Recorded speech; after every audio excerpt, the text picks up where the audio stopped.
ఈరోజు మనం ఇంట్లో పిజ్జా ఎలా తయారు చేసుకోవాలో చూద్దాము. చూపించిన వెజిటేబుల్స్తో పాటు pizza base, cheese, butter, pizza sauce కావాలి మనకి. గార్లిక్ ఇగ్నోర్ చేసేయండి.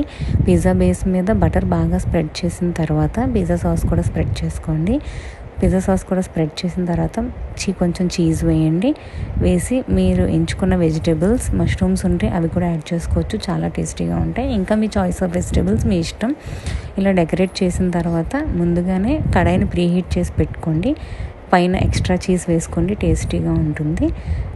అంతా డెకరేషన్ అయిపోయిన తర్వాత ఆరిగానో అండ్ చిల్లీ ఫ్లేక్స్ కూడా యాడ్ చేసుకొని ప్రీహీట్ చేసిన కడాయి లేదా కుక్కర్లో ఒక స్టాండ్ లాంటిది పెట్టుకోండి.